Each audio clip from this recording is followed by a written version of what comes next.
All right, welcome in everybody. We'll give it a couple minutes, let people get in here. Let me.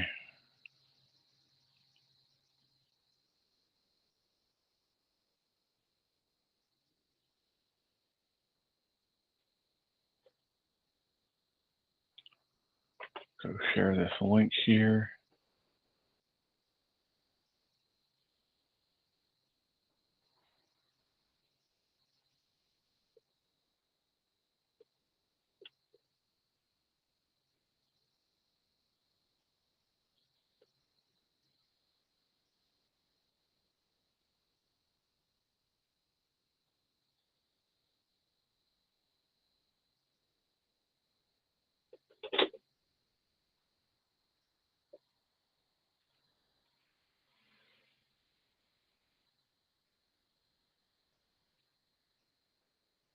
Welcome in. Hello, how are you?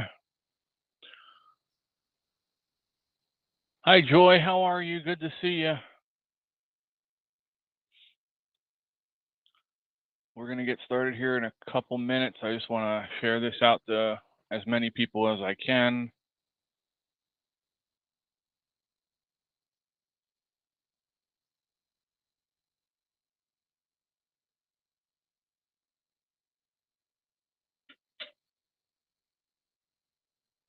Oh. Okay, we can hear you now. Can you hear me? There we go. I can hear you now, bud. All right. Welcome in. Thank you. Alrighty. I'm just sharing this out to as many people as I can right now. My daughter just sent me a bunch of shorts. They're 16Y, 16-year-old. Oh my. Yep, and they fit.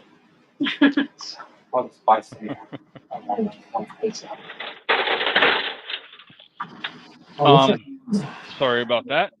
My cats are throwing stuff out of the ceiling at me. Hey, I was, if I'd have known you were bringing cats, I would have brought my goat. Well, you're more than welcome to. We love animals on this channel. They're a little noisy. Let me just flip this around really quick for you and let you see. Oh yeah. Those are some of the kittens from this year. We are overrun. We're trying to get some help with getting them taken care of, and because they're technically not mine. Yeah. They're ferals, but they didn't ask to be in this situation, so I want to try to make sure that they are well taken care of. That's why we have 12 dogs. Hey Chuck, hi Mom, hi Joy. Joy says, so glad we're doing this, and she says that she's praying for you, Sergeant Major, and your family. Thank you. If you on the bottom, there's a little chat thing. If you click on that, it'll pull the chat up so you can read what they're saying. Okay. Right, and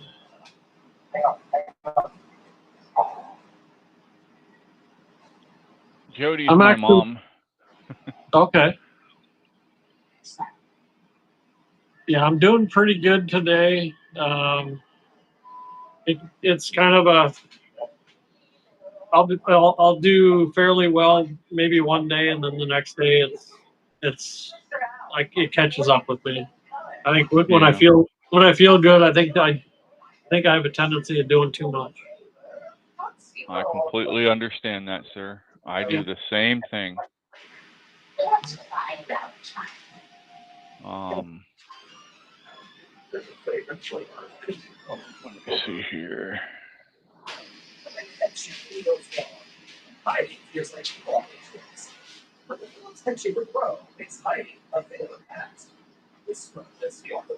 don't hate them. Yeah, my oxygen got a little low earlier, so I had to put this on.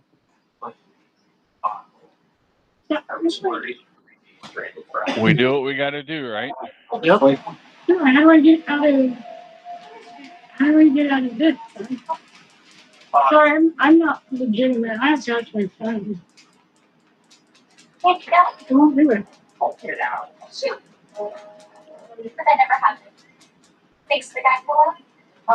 It doesn't want to. Everything else, it's not sensitive. Do you forget my other phone? Running. It's not working. And then I go here.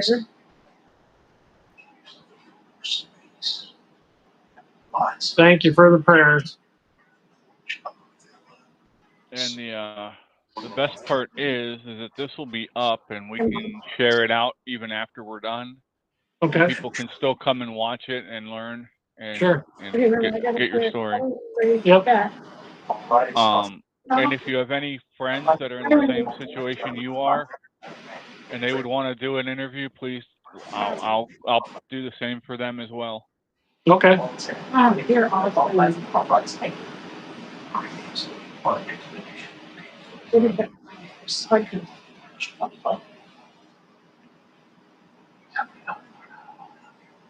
My other phone is running a little slow. Sorry, y'all. Let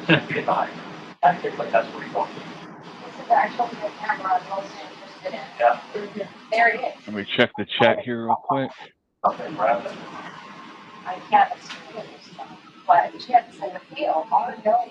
I'm not very horrible. Yeah, I mean, I go down, and I go, hey, you are awesome, son. What would I do without you, rocket science?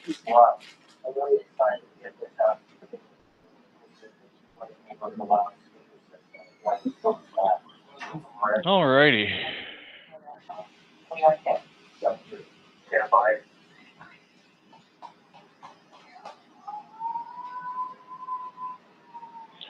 So, welcome in, everybody. Thank you for being here.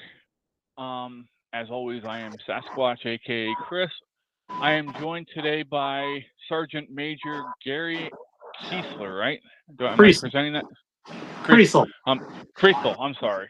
Just Kriesel. like Diesel, but with a KR. Gotcha. So, thank you for joining us. It is important that we get this kind of information out and get awareness to these issues that are going on. So, would you like to tell us a little bit about yourself? Sure. Well, so in 1981, I was a senior in high school up in Minnesota, and they had a teacher strike, and in the fall of the year, shortly after we started school back up for our senior year, and they were on strike for I think almost 2 months. But after a month, because I knew I wasn't, even though I had straight A's in school, I just I grew up in a fairly poor family, and we just didn't have the money for college, and so I knew I probably wasn't going to go to college at that time. So myself and 4 other friends, we went to the Marine recruiter, and 4 of us out of that group. One of them didn't pass the ASVAB test, but the rest of us did, and we all joined the Marine Corps. And but they went back to school, so we delayed our entry until school got out. So after we graduated from high school, the 4 of us all went to the. We were all in the same platoon, actually, in boot camp together. Oh wow, that was nice of them. Yeah, it was. And one of them stayed in to retire in the Marine Corps. The other ones got out, and I actually did my 4 years active, did my 2 years inactive, in the Marine Corps, and got my honorable discharge. And after I received that in the mail, after my 2 years of inactive reserves, I realized that I kind of missed the camaraderie, because people in the military speak a different language. So, you know, all my old friends from high school, other than the ones that had joined and gotten out, you know, we didn't have the same interests. We didn't have the same, you know, we didn't really speak the same language anymore. We were on different playing fields. Even my best friend from high school who didn't join, we kind of drifted apart. And so at that point, I decided that I was going to go back in to the military. And so I tried the Marine Corps Reserves, didn't fit my needs.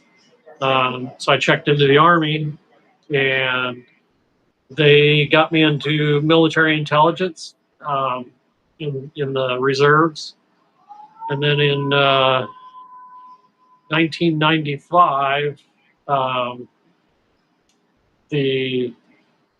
under the Clinton administration, the combat troops that were in the reserves, combat related troops that were in the reserves, got transferred over to the National Guard. And that's why today you see that the National Guard gets deployed into war zones, but not the reserves. You rarely ever see a reserve unit get deployed, because they're service support. They will take and to deploy a National Guard unit, they have to deploy at least a platoon size or a company size element. So they have to take a unit to deploy them. In the reserves, they can hand pick one person. So if you're a National Guard unit or an active duty unit and you need a certain specialty and you don't have it, they'll pull it out of the reserves if they have it, and that one person may have to go with that other unit. So Gotcha. So then I did that, and then in in 2000, year of 2000, I was promoted to rank of first sergeant, and then in 2003, I was deployed to Bosnia-Herzegovina for a 7-month deployment as a peacekeeping force, and from there, I went directly from Bosnia to Kosovo. The G2, which is the intelligence officer, he requested that I come over from Bosnia to be his sergeant major in Kosovo. So I went there and did another 6 months there. And then when I was about ready to return home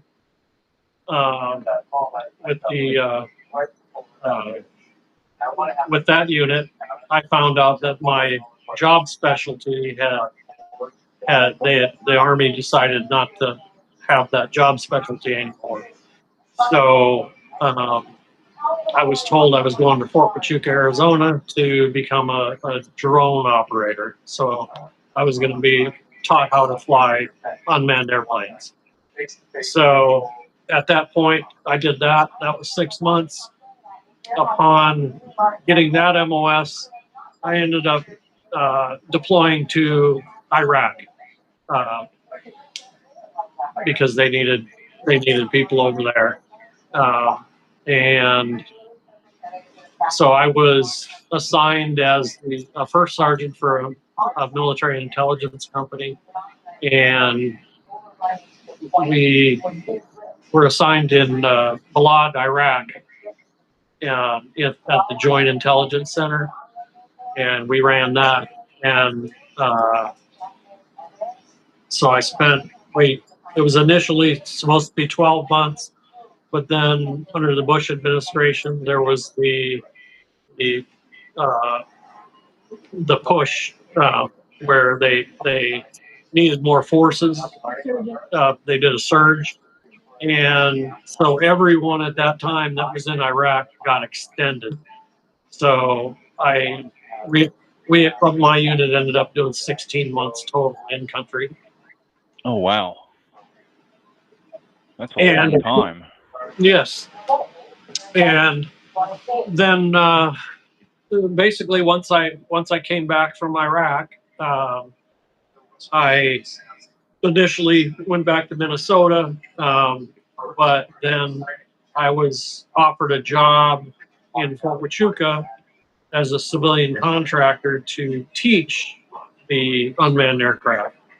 So I went there, worked for General Dynamics at first, and then about 3 years into it, they started hiring Department of Army civilians to do the same job. So I got hired to do that and was essentially doing the same job, just I started getting paid by the government instead of General Dynamics. Gotcha. And so then I did that until 2019. But at the same time, I switched back to the reserves to a unit there on Fort Huachuca, military intelligence unit in the reserves. So I did Department of Army civilian teaching unmanned airplanes, and did my intel job for the and I was actually an instructor for the non-commissioned officers school, for the non-commissioned officers academy. So that's, and then I retired as a sergeant major in 2017, November 2017, and then from the Department of Army civilian in 2019. So, and then we moved to Oregon. Stayed there for a couple of years. I worked for Lowe's for a while, and then the job at Lowe's disappeared. They took the install sales managers out of the stores, and so we moved to Texas, stayed there a couple of years, and now we're in Louisiana. And since we've been in Louisiana is when, since 2007, when I got back from Iraq, I've had a chronic cough, issues with rhinitis, different things like that, high blood pressure, the GERD, but it was never really diagnosed. There was, the rhinitis was diagnosed by the VA,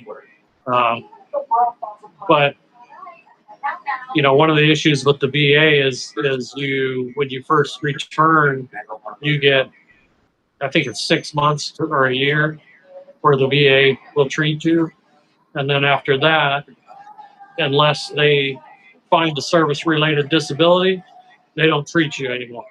They will treat you, but it's going to cost you. Okay. So obviously, I had health insurance, so I saw a private doctor. So, and that kind of brings me to where I am now, which is trying to get, because in the last year, my health has considerably declined. I was the first signs of it is I started having trouble swallowing, And I mean, just the simple stuff. I choke on a tuna fish sandwich. You know, yeah, just breathing, can't lay down. and laying down. I had to have a wedge pillow, otherwise the reflux was so bad that I couldn't sleep. Got heartburn, and I've since I've lost I don't know how many pounds, about 40 pounds roughly. Like I was showing you, my daughter just sent me. I was a year ago. I was in a size 34 waist. I'm now in a 15Y or 16Y shorts. So I've lost that much and I've went from a 34 waist down to a 27. That's unreal. Yeah.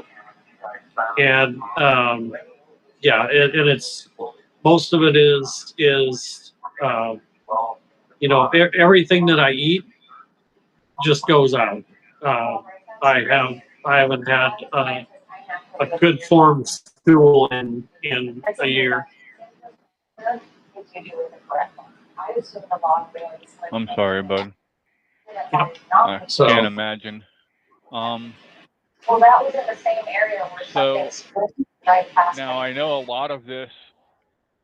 We have talked before that we've had this interview. We've been talking about a lot of the stuff going on with you, and we know that the doctors have said that where you were at the burn pits, that's actually changed your genetic code. Am I right? Yes. Absolutely. Yes. They have me on a drug called Embrace. And that is, if you look up Embrace, it's normally given to people with cancer. It's kind of an experimental type thing. But what it's supposed to do is fix your DNA, because as I was told, those toxins that we breathed in for 16 months, they attack your DNA, and they basically, you've got that ribbon that you know your DNA strand that you normally see when they show DNA, and there's those little the little legs. They actually have feet on both sides, and what the toxins do is attack those feet and dislodge the feet, and that alters your DNA. Wow. Yeah, I was shocked when I heard that. Is that better, Jamie? I'm sorry. What's that? Jamie, in the chat they were saying I was a little low, so I wanted to check with them and see if it's better now.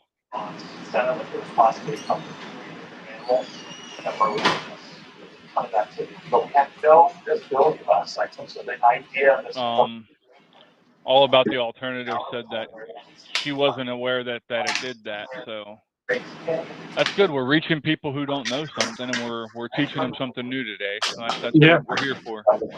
Yeah, we weren't aware, but it kind of makes sense, because I think why they do it for the cancer patients is I think the chemotherapy probably messes with their DNA. So no doubt. Yeah. So that's why it's experimental for cancer patients. Yep. Makes sense. So what are your biggest challenges right now besides the weight loss? And you know, I know that you have like a little ranch type thing going on down there where you rescue animals. Also, before we go any further, if you're interested in helping them, I put a link to their GoFundMe in the description for the video. You can go in there and click on it, and it'll take you to their GoFundMe page. Above ground, that's eyesight. So how can we best help you? Well, obviously prayers are great. There's I do have PTSD. I suffer from depression. In fact, I also found out that because of the mortars, I was on Balad Air Base, which was also called LSA Anaconda. You okay? Yeah, and the nickname that LSA Anaconda had. So the reason why it has two different names is the Air Force likes to call it Balad Air Base. The Army wanted to call it LSA Anaconda. Okay. But it was the nickname for it was Margaritaville. Okay. Oh my. Because we were mortared no less than 20, 30 times a day for that whole 16 months. That's crazy. And so because of the shock waves, I have been diagnosed with traumatic brain injury because of shock. Yeah, it definitely makes sense. I mean, when you're under a live fire like that, I can only imagine your fight or flight kicks in so often. The one that said call. Pardon me? I said I can only imagine, when you're under fire that often, that your fight or flight is almost always engaged, right?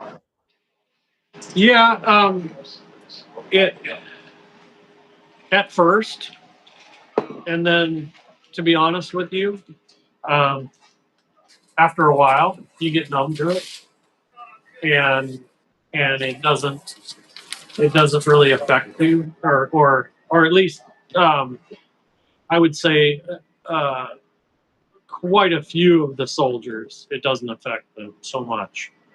At first, they're scared to death. You're scared to death, and then, but after a while, it just becomes because it happens all the time. You quit running for bunkers. You just kind of look at it like, well, I mean, you watch these war movies where the guys go crashing to the ground, and the veterans stay standing and looking at them like newbie. Okay, that's the same thing. You get numb to it, and you kind of take on this feeling that, well, if it's my time, it's my time, and there's nothing I can do about it. So just gotta keep going. So that's kind of Oh, go ahead, sorry. I'm sorry. No, you're fine. I'm pinning a comment from one of the veterans that's in our group. His name's Dave. Mm-hmm. He said him and I chewed a lot of the same dirt, and he put prayers up for you. All right. So, yeah, yep. Dave was over in Iraq. There's a lot of dirt. Yep. Yeah, it was fortunate as far as being on Balad because of the amenities, but that burn pit, I mean, there was days where it was almost like it was a fog because the smoke was so thick. Because it wasn't fog, it was that the smoke was just laying on the ground, and you couldn't see because of the smoke. Yep. And there was times when it burned your eyes. Yeah, I mean, you couldn't, half the time you couldn't go out and do any physical training outside because of the smoke, because you don't want to run in that, breathe in more. So So, you'd go inside the building, but it seemed like it was probably cleaner air, but to be honest with you, do the air conditioning units really filter out all that smoke? I doubt it. The toxins.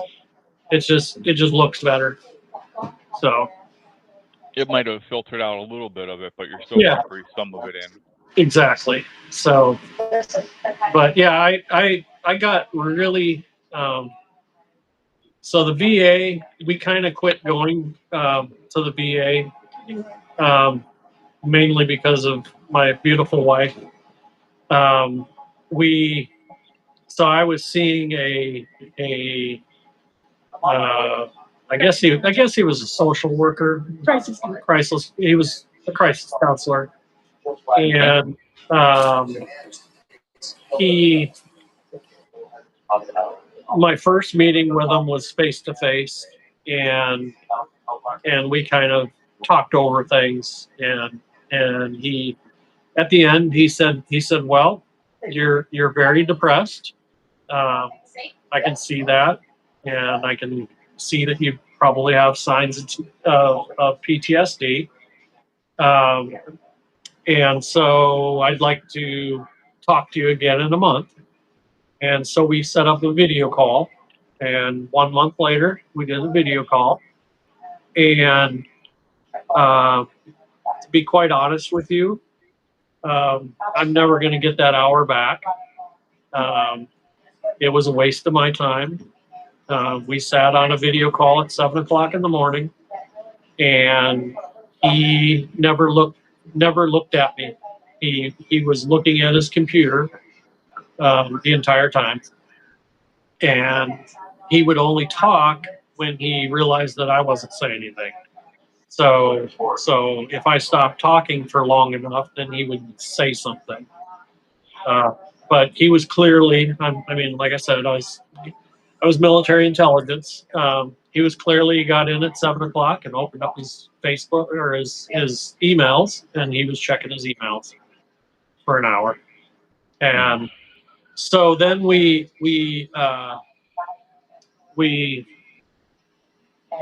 did another call, because he again said that I was off the charts. He's never seen anybody with a depression scale as high as me, and that we needed to talk in another month. And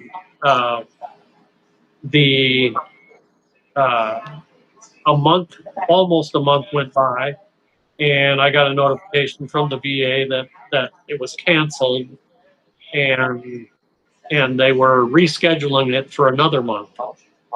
And then the very next day, I got my denial letter for my disability, where they denied everything except for tinnitus, the ringing in the ears. And that, to be honest with you, sent me over the edge. And Shirley found me with a gun in my hand, and she rushed me to the hospital, and I was put into on a psychiatric hold and so I spent 7 days in a psych ward, and They didn't release you there for full 12. We had to get a judge's order. yeah, so we had to get a judgment so I could be released. And then I was on, I guess household arrest, so to speak. She had guidelines that if I did anything, outside of those guidelines, that she needed to bring me back in. Gotcha. And but the beauty is, because I didn't want to see this crisis counselor again, they made an appointment with him, but they also made an appointment with a outside at the Bienville Community Healthcare Center, and I got a wonderful. He's a prior service Marine, and That's and he is the one that did the diagnosis for the DNA altered, the TBI, all of that. So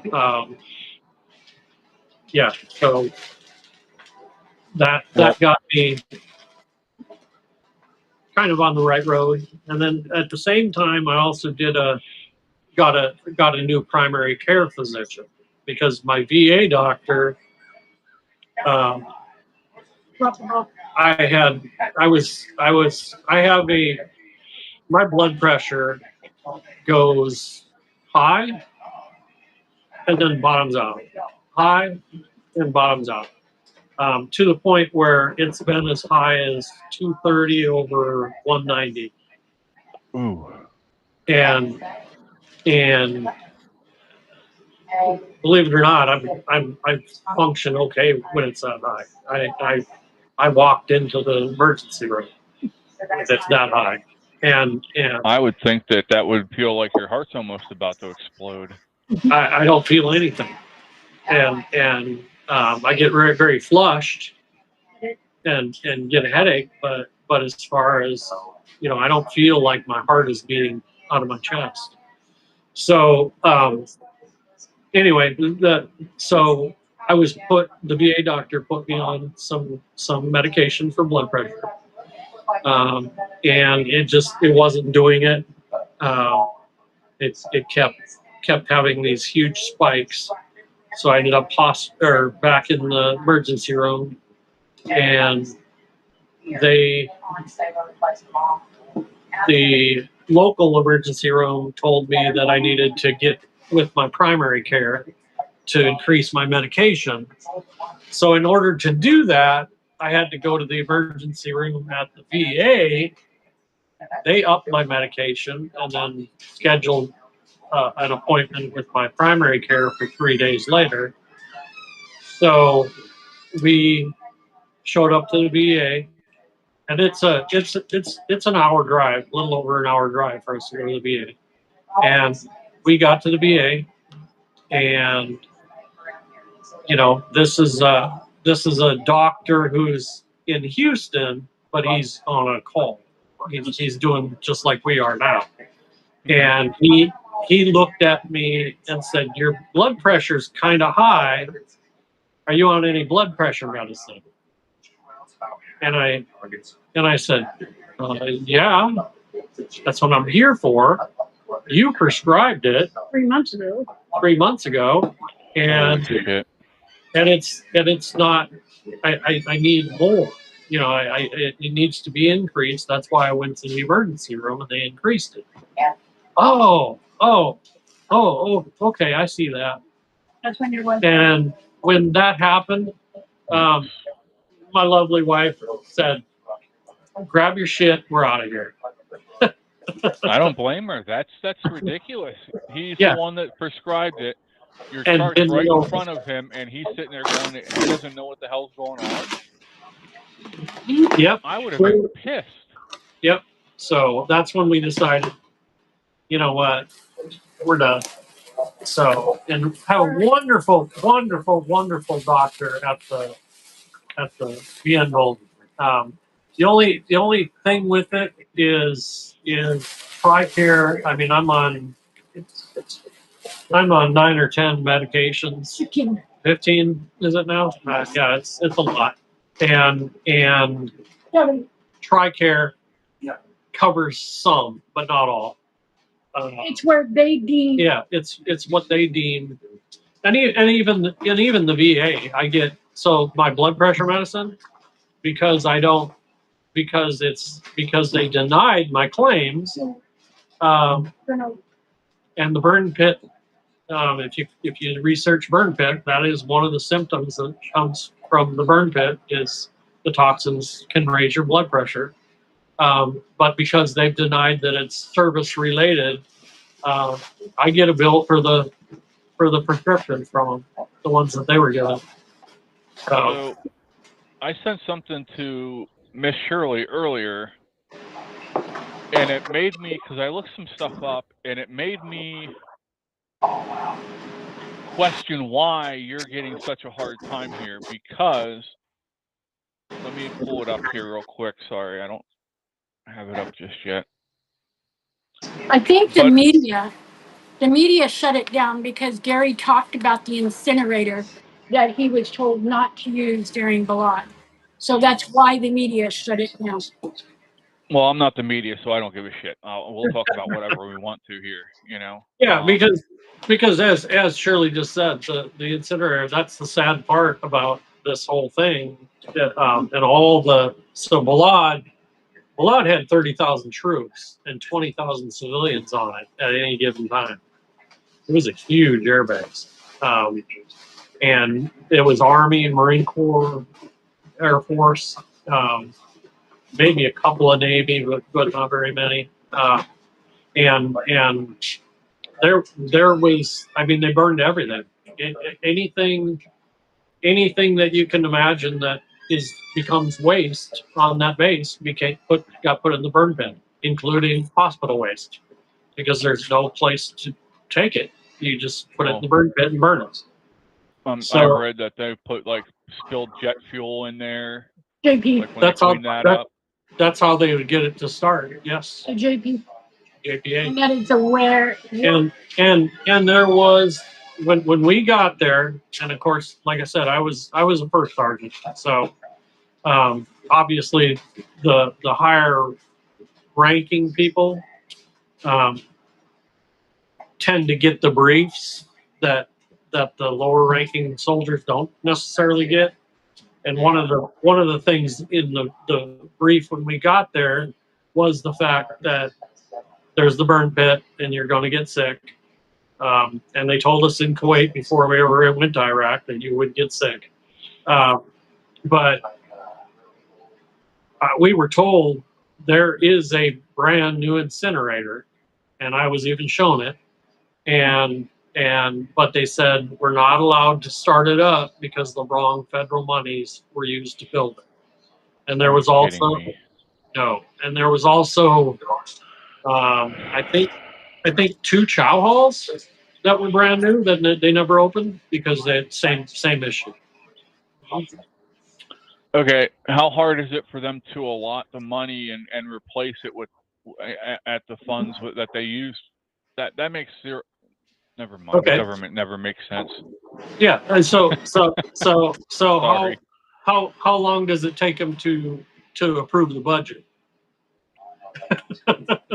They still haven't approved the actual budget. Exactly. You know that, right? Exactly. So yes, it shouldn't be hard to move the money, but it's already paid for. It's just a matter of moving the money. But I mean, the contractor already got paid to build it, so it's not like you're not gonna save any money. It just came out of the wrong pot. But just really think, Chris, how many lives would have been saved if they would have used that incinerator? Yeah, I mean, because they have, you know, different filters and stuff that they can put on the exhaust of the incinerator to absorb a lot of that stuff. Well, yeah. So a good example is your local hospital. Your local hospital can't put their medical waste in the regular dumpster. It goes into it has to go to an incinerator. Yeah, we actually have an incinerator right up here outside of Harrisburg by me. And I used to work at a industrial waste facility where we would shred stuff, break it down, and it would either, if it was able to go to a landfill, we would send it to the landfill. If not, it would go up to the incinerator. So I'm very familiar with that. But the reason I brought up the burn pit thing here is because I actually looked up the official U.S. position on burn pits, and it says that today is that exposure to military burn pits can cause or contribute to a number of serious health conditions, and veterans who were exposed may qualify for health care and disability benefits.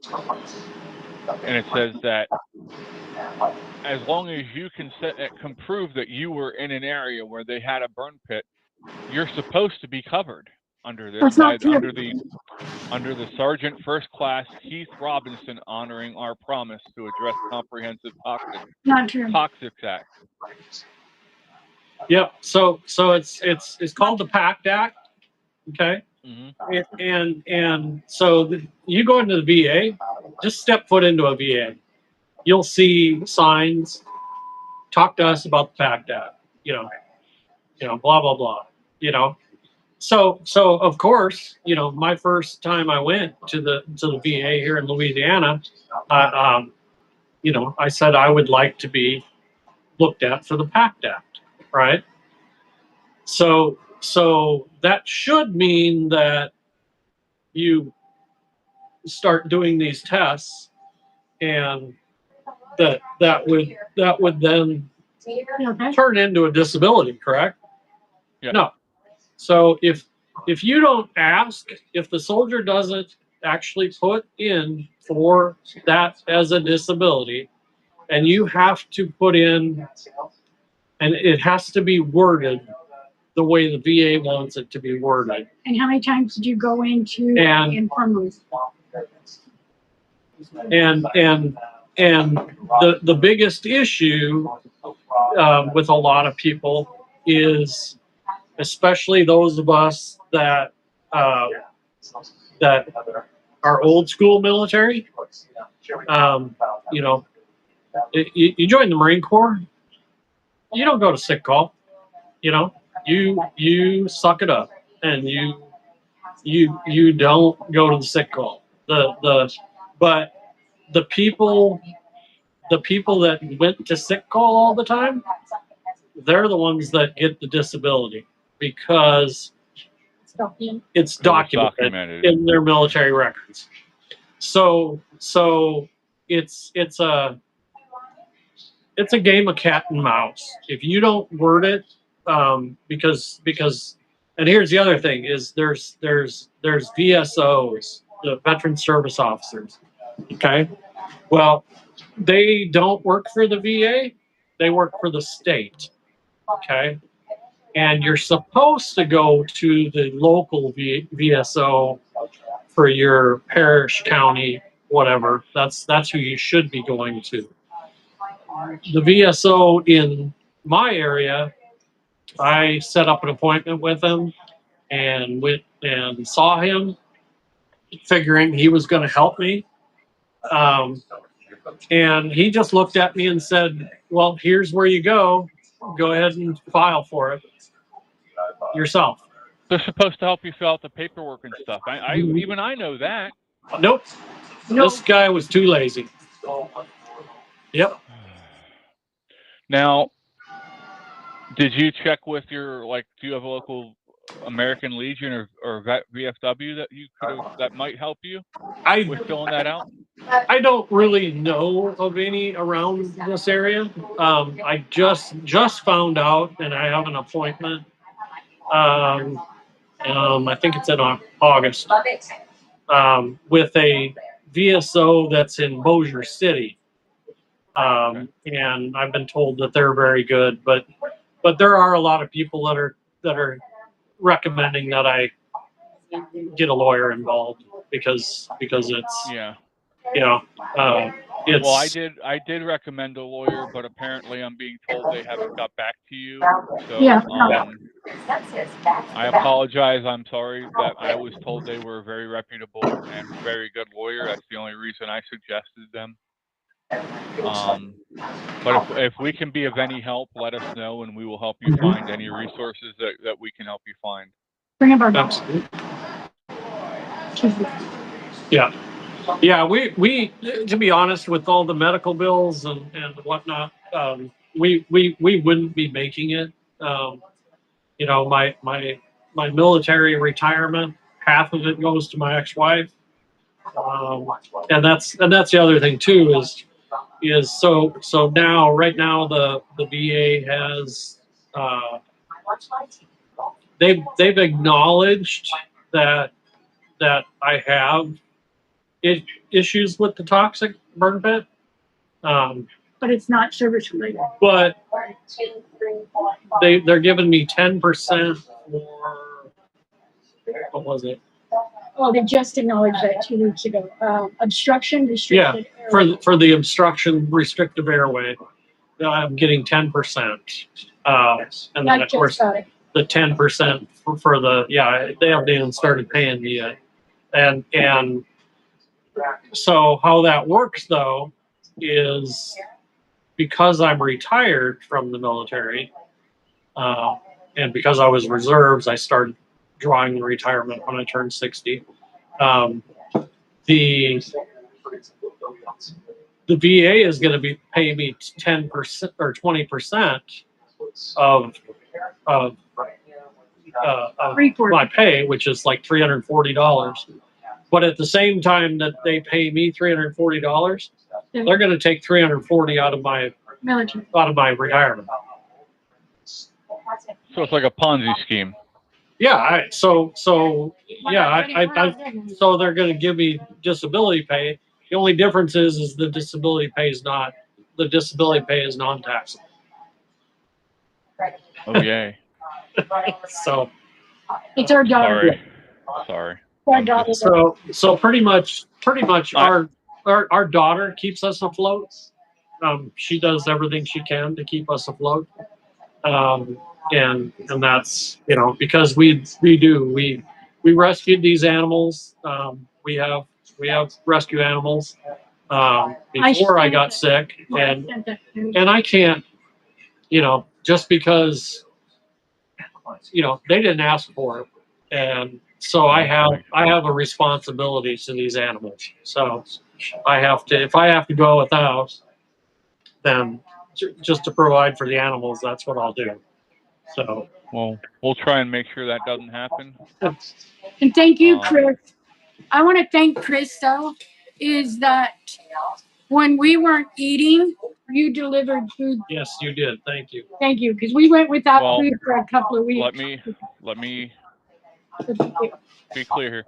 It wasn't me. It was our foundation. We have really great donors who step up. Thank you. Well, all right. Well, thank you.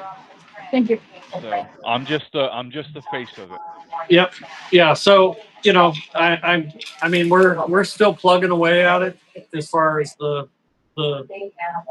disability. But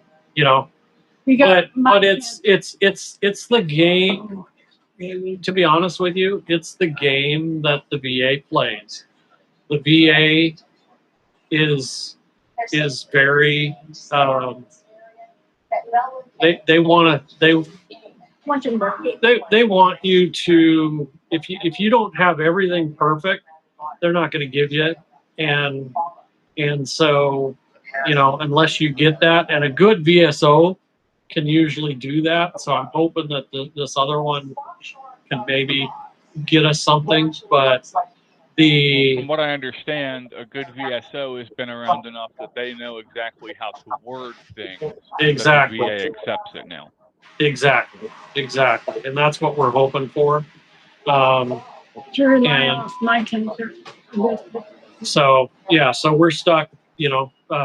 Shirley's 100% disabled because of cancer. So she's getting the disability for Social Security. So, so I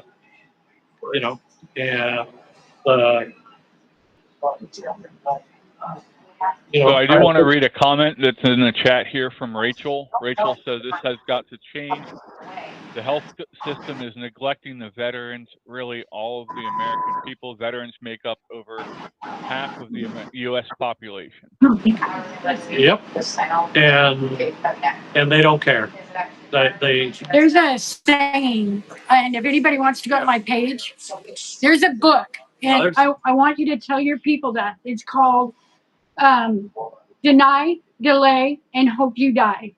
And it's a very controversial book, but most of the veterans, especially the ones we hang out with, they will die before they even get their military pay. And that's what Gary tells me on the daily, that he's going to die before we even see an ounce of what they owe.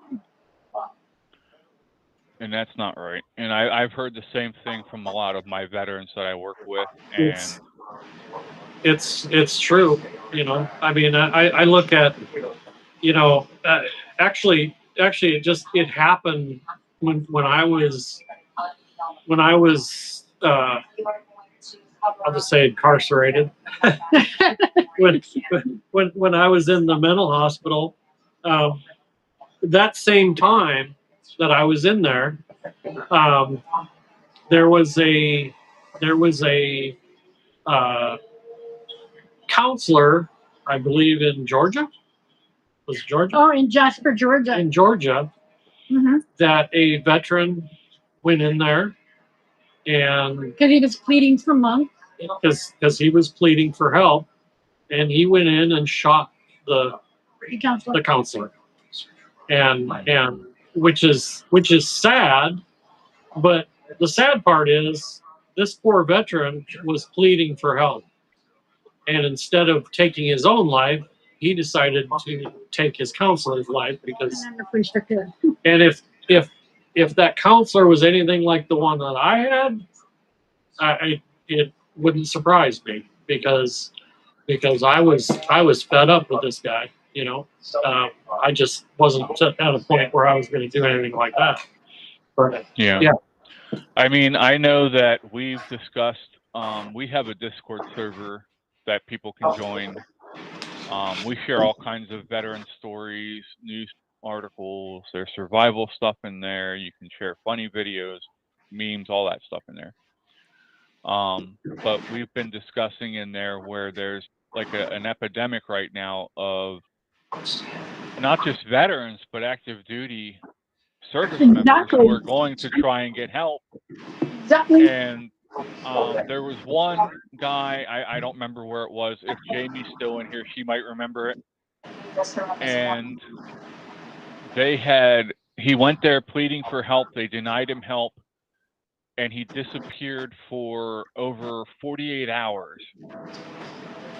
And then when they finally figured out that they needed to look for him and locked down the base, when they finally found him, he was deceased. But then they went and lied to his family about what happened. Yep.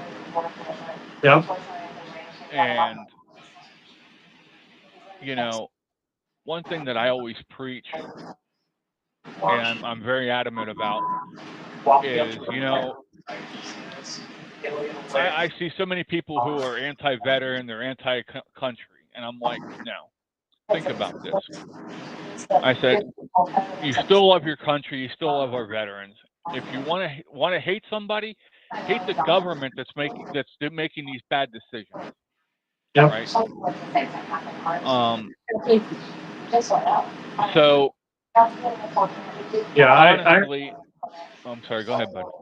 I always say that if you want to fix the VA, the quickest way to fix the VA would be to make a requirement that all of our congressmen and senators have to utilize the VA for their health care.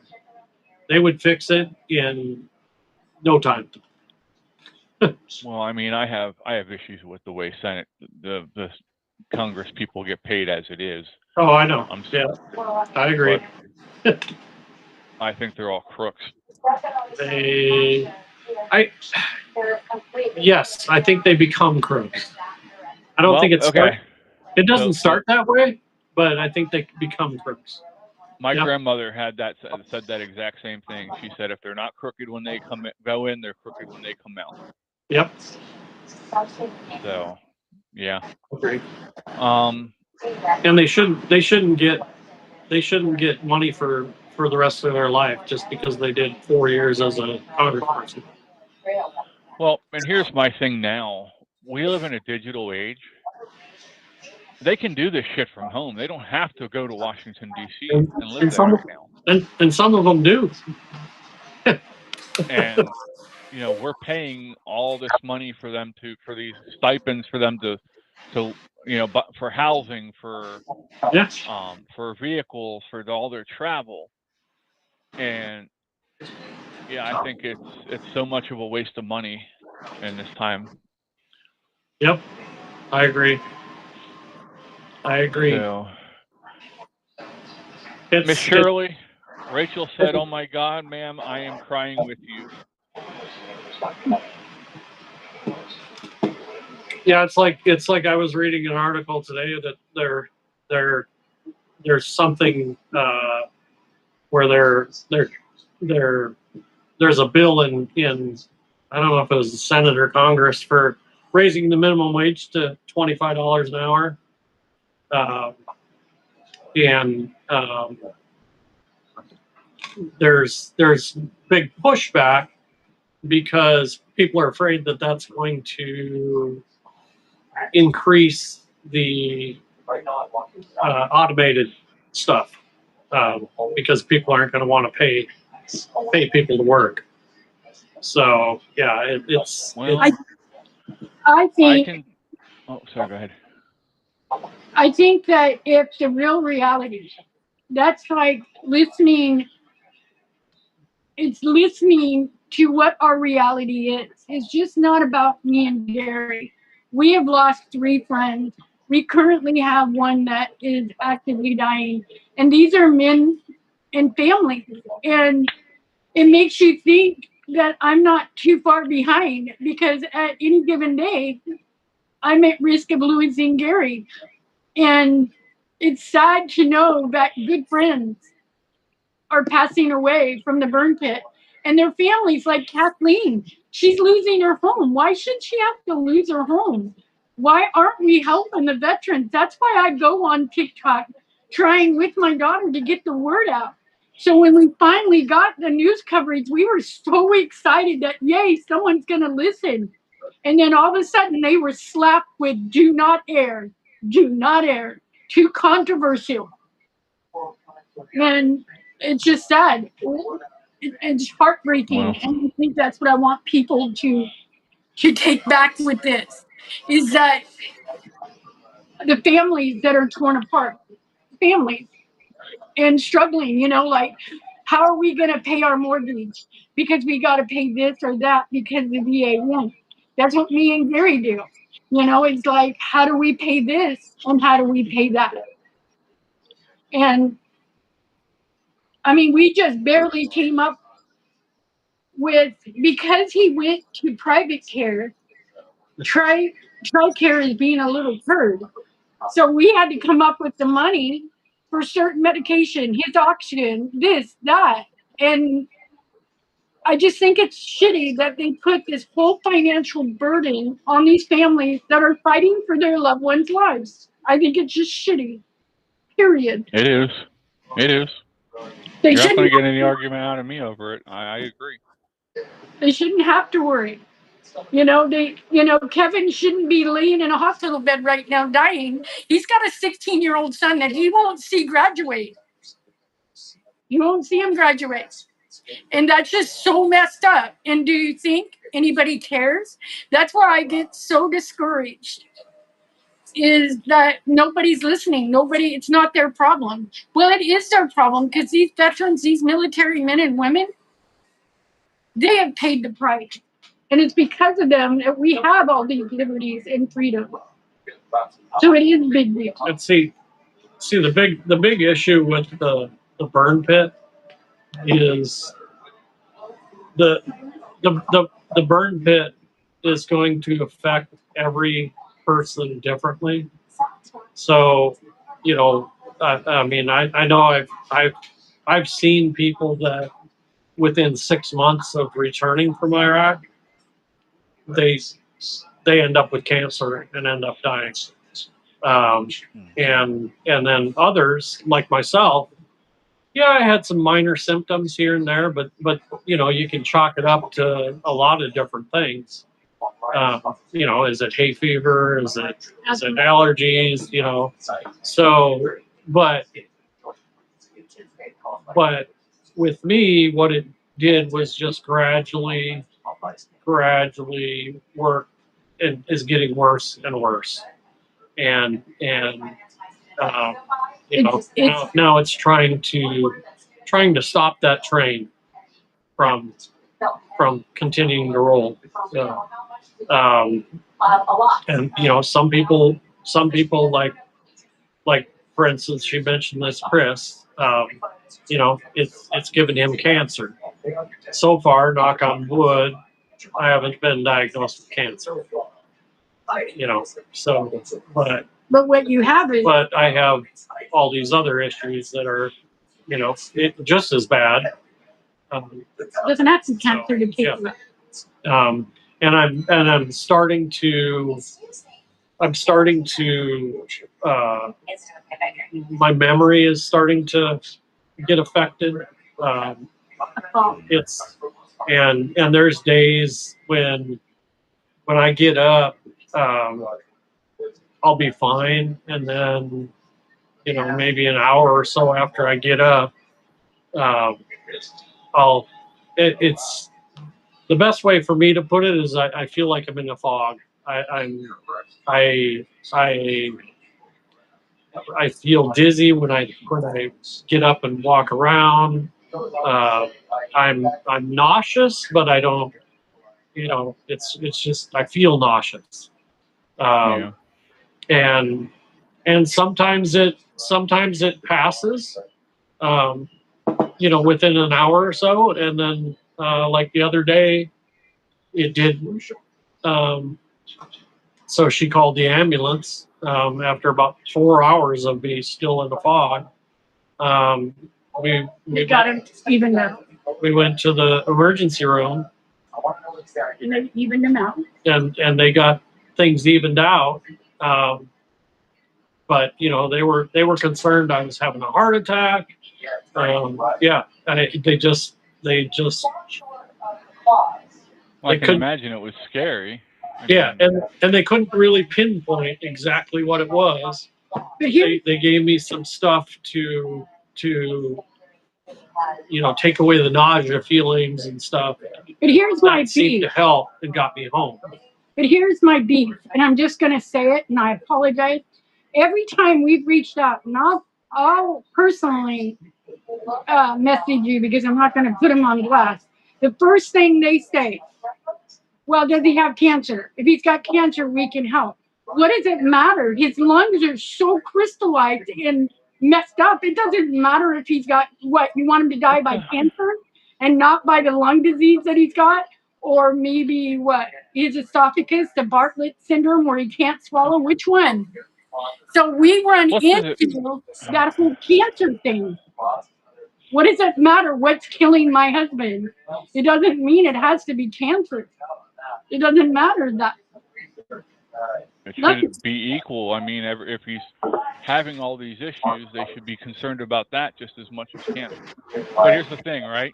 The funding's in cancer. They know that they can use you to get all this funding from the government and stuff for the cancer, whereas the other stuff, they don't know if they can get the funding from them. Exactly. That's just being honest. Right. And don't apologize for saying anything on here. You can say whatever you need to say. No, it just pisses me off because when we and when you think about it, why should they get funding for it when they're the ones that created it?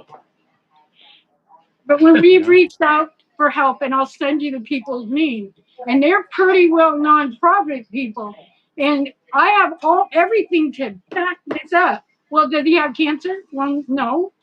Well, then we'll give you some numbers that maybe can help you. What does it freaking matter if he's got cancer or not? My husband is a mess. He's a mess. Maybe the poisons didn't give him a cancer. I mean, it could happen down the road, maybe. But it's surely killing him. Look how he looks now to where he looked before.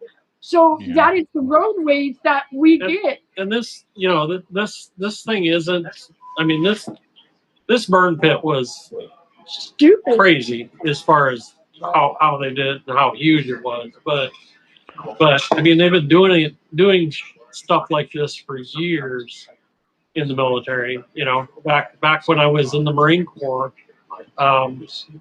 you know, we would get on shit detail where we had to burn shit, and that was back before porta potties, and we would literally have to pour a mixture of diesel fuel and regular gasoline, and then stir it until it burned. So here's my biggest problem with a lot of this, right? Why did they not have you guys in PPE when you were around that stuff? What's they that? have PPE. They have personal protective equipment that would protect you from that. They didn't. That costs money. That costs money. Yeah. So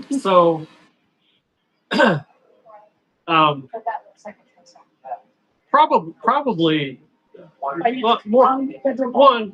I mean, there's several issues with it. One, good example for 16 months. You're gonna tell soldiers to walk around the base in hazmat suits. I get that. And see, like even our gas masks, in the on a daily basis, your gas mask, you have one issued to you, but what they provide you with is what they call a training filter, right? Because training filters are basically just a kind of like a charcoal filter, and it works for tear gas. It's for going to the gas chamber, and it's made, and they use the gas chamber to make you feel better about the fact that you're going into a chemical environment and you are able to breathe and not get the effects, because if you do it right, the tear gas doesn't affect you. Yeah. And so it's more of a hey, this is, you have to don it in a certain amount of time and get it sealed, and while you're in this gas chamber. When you go to Iraq, they issue you another set of filters, and those filters, once you open them, they are only good for a certain amount of time, and then they have to replace it, but they're designed for all these other chemicals that you might get gas with, so they're designed. Mustard gas and stuff Yeah. like they use. Exactly. But some of those chemicals that these men and women were exposed, I have all this, is that some of them absorbed in your skin. So forget the mask. In your eyes. It entered through, like we were told, through his skin or through his eyes, through his nostrils, any of that. Yeah. It doesn't matter. I just recently, even though the VA said I'm not diabetic, went to this new doctor, and she said, yes, you are definitely diabetic. But because they and I went to a VA eye doctor. It's on my page. And I was told that my eyes were fine, and that I should check back in a year. March of 27. Yeah, March of 27 to get them rechecked. And I got sent to a optometrist to get checked by Dr. Milo. And I ended up getting laser surgery on both eyes because of the pressure, because I have cataracts and glaucoma. Well, we're glad that the surgery went well, it seems, and hopefully your eyes continue to be good. We hope. the biggest takeaway from here that I want you to get is that there are still people out here who do care. Mm-hmm. I believe we'll try to do our best to help with what we can. Mm-hmm. Shirley was talking about the other nonprofits that she's been trying to work with, and it pains me to say this, but a large majority of the nonprofits in the United States are money laundering organizations. That's exactly what they are. I know that.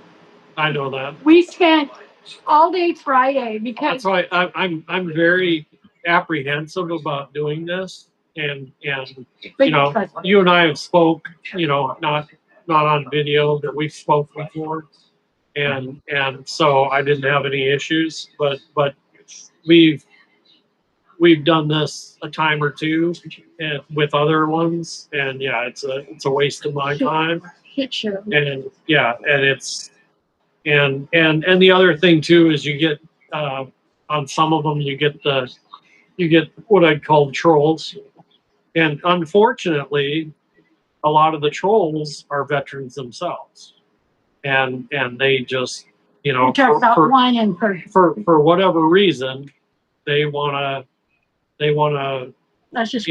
downplay what another vet is going through, and their experience, great, and I love my country, and I wouldn't do it any different. I was more than happy to spend 36 years in the military, and when I didn't have to go to Iraq.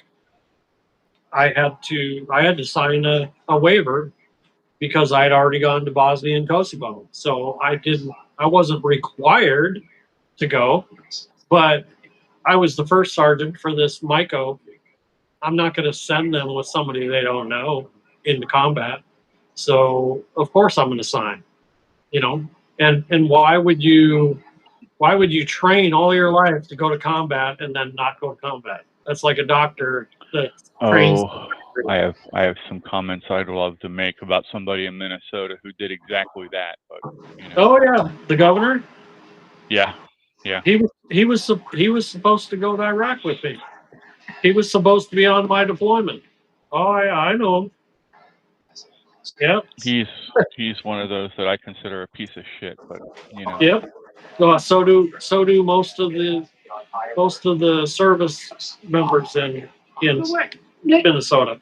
That's why Gary kind of like backs up, is when people say they know our situation. So when he finally says, go ahead, Beggs, set up this GoFundMe, we're drowning, we can't keep up with, because my disability for my cancer is not very much. And so it's like, we don't sit here. It's not about us wanting to go on trips or whatever. That's not the whole thing about it. It's when you cannot decide. And we're so thankful to you and your foundation, Chris, because we went without groceries for a week. And because we had to feed our animals, we have 12 dogs. And so when you offered, that was hard on Gary. First, he got angry. And then it's like, okay, this makes sense. We need groceries in the house. But like Friday, we spent all day Friday trying to get our light bill paid. But because we don't meet the requirement, they told us to reach out to veteran support. And we already have. And so it's discouraging. So what you have to do is you have to learn what to sell, what to give up, what to eat, what to do. It's not like we're living the high life over here, but that causes depression. And I'm Gary's full-time caregiver, other than our son. And I want everybody to know about Devin. We couldn't even get a caregiver. And I'm disabled because of cancer. And you know this, Chris. And yes, so when we got hit by the storm, we begged every social media platform for somebody to help us with cleanup. Nobody would help. And so our foster son that we helped out years ago, it's on my TikTok page, Facebook, Instagram.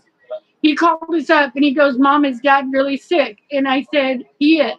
And he goes, let me talk to my commander because he is a firefighter, a wildland firefighter. He gave up. I want people to hear this. His 40-hour job, his career, to come down here to help me take care of his dad. He gave it up, everything. That's awesome. I'm glad. I hate that he had to give up his career to do it, but I'm glad that you have somebody that's willing to do that for you. It shows that you have somebody that loves you. Oh, our kids love us. Valerie and Devin, they love us. Valerie has depleted about $9,000 of her savings over the past 13 months because of medication, keeping our lights on, helping us with the feed and this and that. So what do you do when your kids sacrifice so much? It becomes heavy. And like Gary experienced, it's like when he told me he didn't want to be here anymore, I didn't take him seriously. But after the trauma 3 months ago, I take him quite seriously. But I guess what I'm trying to say without the rambling, I would want somebody to just take a glimpse, the truth reality of what we're walking, what Kathleen and Frank are walking, what James and his wife are walking. It isn't an easy road. And the fear of losing this guy is on a daily. I mean, I look at it, a lot of people, and even we did, before all of this hit. I mean, we helped people. We were foster care for we were, and we got out. We left the house, and sometimes we might just go shopping just to get out of the house. And to be honest with you, yesterday we got out and went to Walmart, and that is literally the first time in a week that we left the house. Wow. Otherwise, we've been at home. So we're not out doing, just blowing money and doing, with the price of gas and whatnot. We choose to stay home, and we have gotten to the point now where we buy up at the beginning of the month. We buy the groceries for a month, and we pretty much stay on that. Just because we can't afford to just waste gas. Yeah. No, I get that. Yep. So we're in the medical because I made a choice. Here's where I feel guilty, and I don't know why I want to share that. I feel guilty because I told Gary to walk away from the VA, and in a very angry voice I did.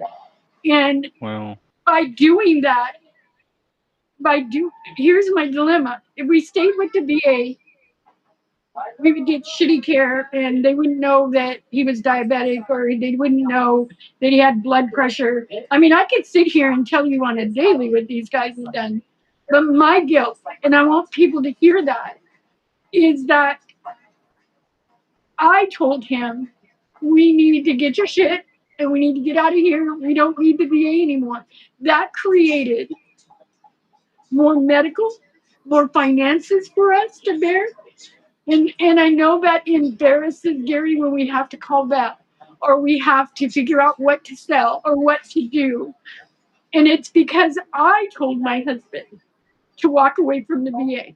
But I looked at it as I'm saving his life. That's how I felt. But then there's a day, am I saving his life?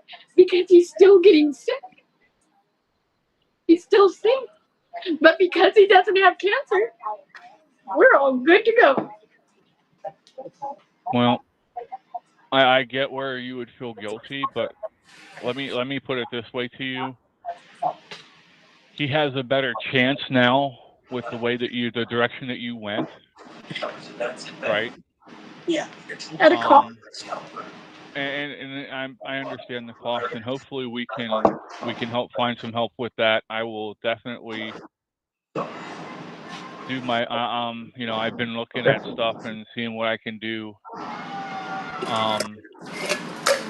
The one thing that I would do is I would reach out to your state senator and tell them your story. My daughter has. You don't think, Chris, that we've done? I'm not being rude. You don't think my daughter has, or we spend this on a daily, on how to help Gary, on a daily. Yeah. And no, it goes unheard. So then when we got notification, my daughter, who is extremely sick herself, we finally got notification from KFLA here in Louisiana. They said, "Can we come over? We're really interested in this story of your husband." They were the nicest people, but they were shut down. They can't air it. Can't air it. Like you figure it out. It's not like we haven't done anything. No, I didn't mean to infer that at all. I'm sorry if that's how it came across. We have done it all from A to Z, and it goes on deaf ears. That's why I get so sad. It's like my daughter and I have put it on every social media platform to get knowledge out, but it goes unheard because, in all retrospect, there's only a few that care. The others, they don't care. They don't get it. It's not their fight. It's not them. But I'm just telling you, you're lucky you're not in my shoes or Kathleen's shoes or whatever. But I truly don't want to join the Widows Club. I really, truly don't want to join that club. Well, I understand that. So.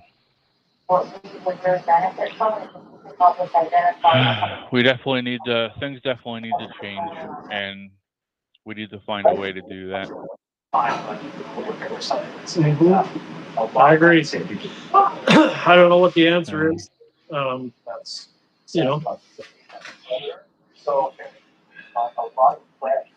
the answer is having a government that takes responsibility for the shit that they create. But the problem is getting them to do that because, they're the ones that vote on everything. They're not going to vote themselves the problem. Well, and as I said, unfortunately, I don't know if you're aware of how it works, but the VA is the VA, and they do the healthcare and whatnot.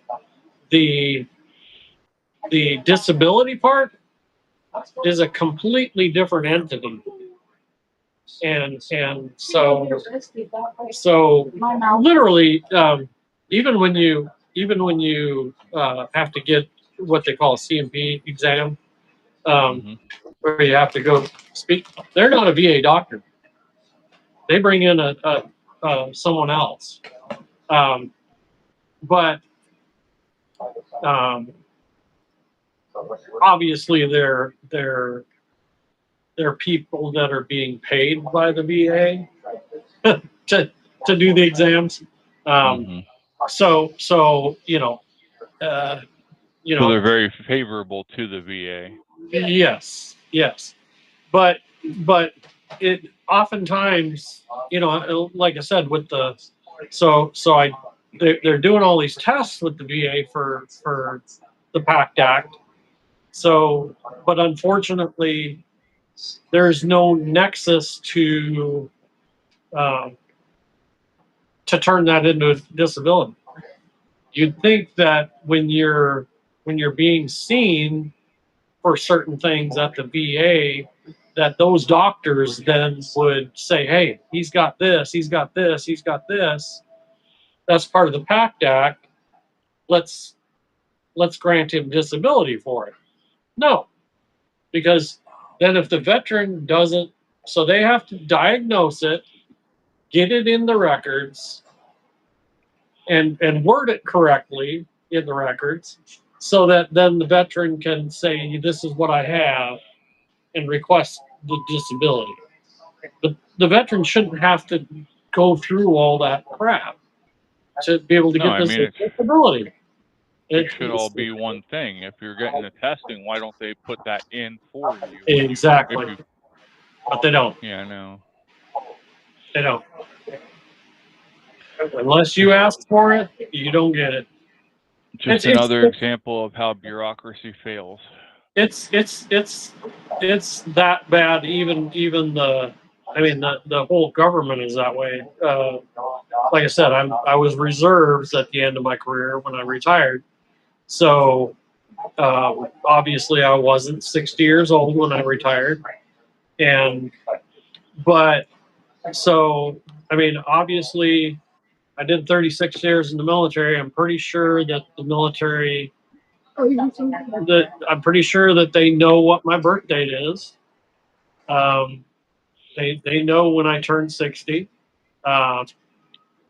They know I retired. I got a letter from President Trump congratulating me for retiring. So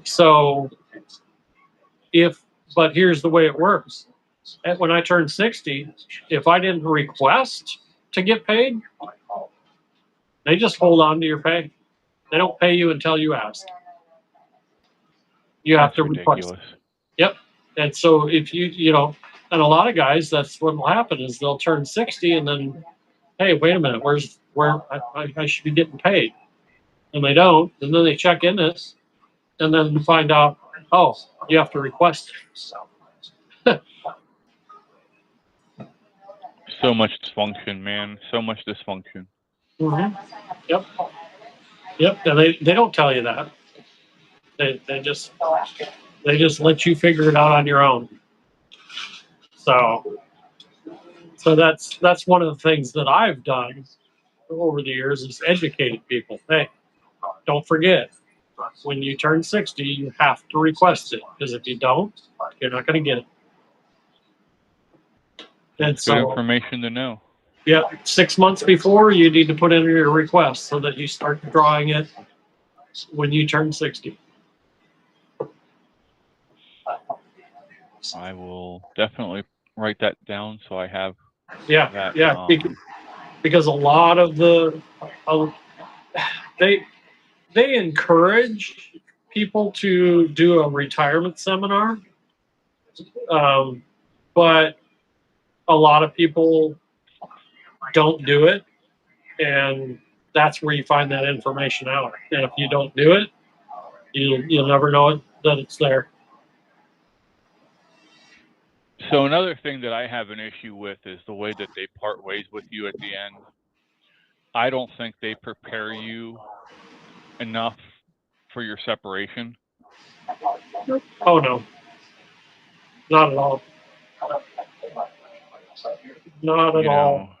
I don't know why they don't have something set up where they have a dorm where you have your own little like apartment and you start transitioning into your civilian life, you get your job, and you transition slowly into that to where you're.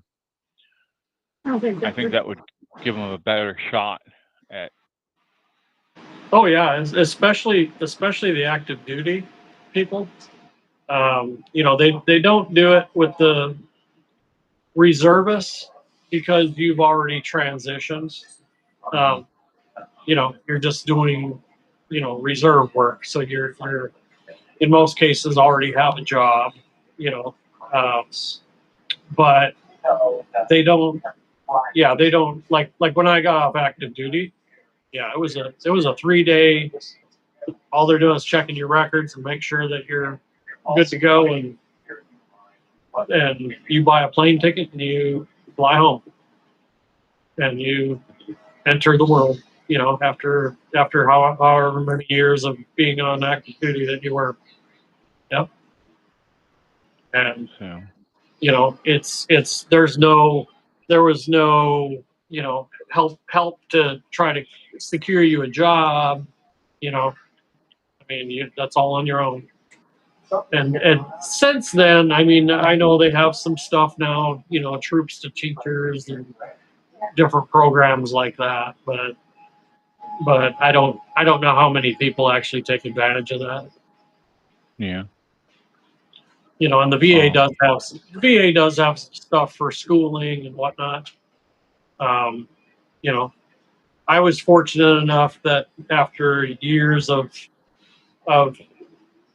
not doing college, I got my associate's degree and then my master's degree or my bachelor's degree. So, but it that was pretty much you know, on my own dime. You know, the military covered some of it. You know, but then you're able to use your GI Bill for your kids. So I did some of that. So, you know, and for my ex-wife. Gotcha. So, well, sir, you have definitely given us a lot to think about and a lot to look into. Well, thank you. So I really appreciate you coming on and talking with us. Yep. Yeah, if anyone has any questions, feel free to reach out and I'll see if I can answer. Okay. Well, I appreciate that. You know, I'll be in touch. I'll keep in contact and see what we can do to keep helping you out as much as we can. All right, we appreciate it. Yes, sir. Shirley, I hope you have a great rest of your day. Thank you. All right. All right. We'll talk to you all again soon. Have a great day, everybody. Thank you. Bye. See you later.